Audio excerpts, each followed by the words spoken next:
Alors, bonsoir à tous et merci d'être là. Bienvenue à Un monde à l'envers, édition du 25 février 2020, 21h, 27h du Québec. Heureux de vous retrouver. Ceux qui ne sont pas encore abonnés, faites-le maintenant, vous êtes là.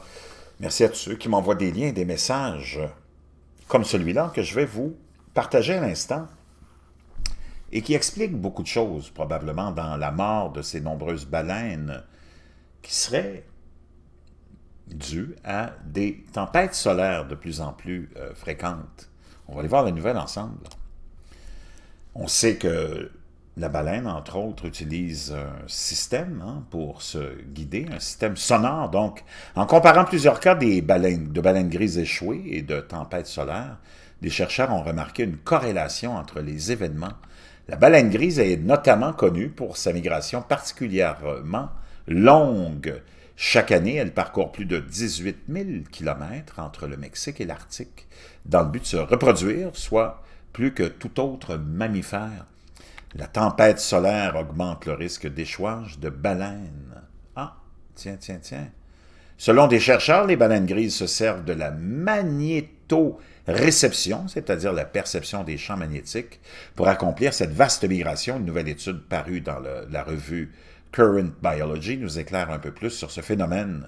Des scientifiques ont ainsi étudié 186 échouages de baleines grises de 1985 à 2018, en se concentrant sur les cas où l'animal était encore vivant, écartant ceux de baleines blessées, malades ou portant des traces d'activité humaine.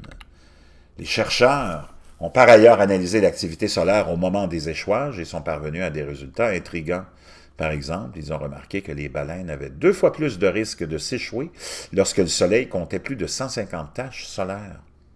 Ces dernières apparaissent là où le champ magnétique est extrêmement intense et peuvent ainsi être le fruit de tempêtes solaires quand notre étoile relâche des particules énergiques ou énergétiques pouvant atteindre la Terre et avoir un impact sur son champ magnétique. Les fameux vents solaires remplis de neutrons, protons et électrons, chargés à bloc, lorsque le soleil est affaibli dans un minimum solaire, entre autres, comme en ce moment, et que son atmosphère est affaiblie, il laisse passer beaucoup de ses charges. Et c'est là où nous, en étant aussi en affaiblissement de magnétosphère à cause d'un changement de pôle magnétique, on se retrouve vulnérable et ça vient expliquer aussi, j'en ai déjà parlé sur d'autres plateformes, d'autres chaînes, que dans l'hémisphère sud et l'hémisphère nord, des fois, ces dernières années, on a trouvé des phénomènes étranges de poissons qui étaient de l'hémisphère sud et qu'on n'avait jamais vu dans l'hémisphère nord et qui se retrouvaient là.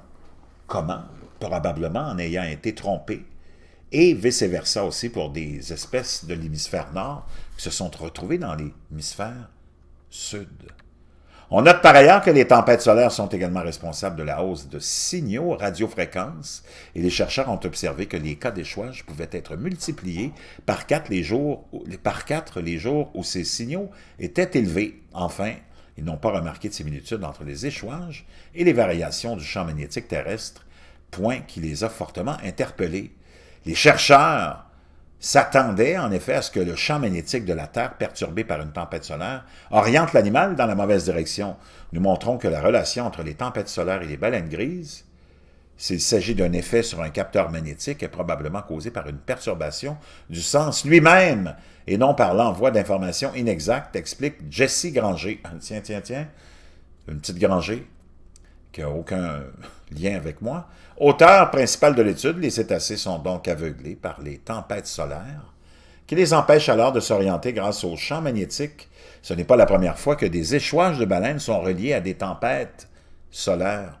D'ailleurs, d'autres animaux peuvent être affectés par ces phénomènes, à l'image de certains oiseaux. Jessie Granger rappelle que l'activité humaine reste l'une des causes principales des échouages de mammifères marins. Récemment, des échouages massifs de baleines grises ont par exemple été causés par un manque de nourriture lié à la pêche intensive. Donc vraiment intéressant. Ça vient expliquer beaucoup d'échouages, mais c'est certain que l'activité humaine aussi a son rôle à jouer dans tout ça, mais celui-là est aussi très important.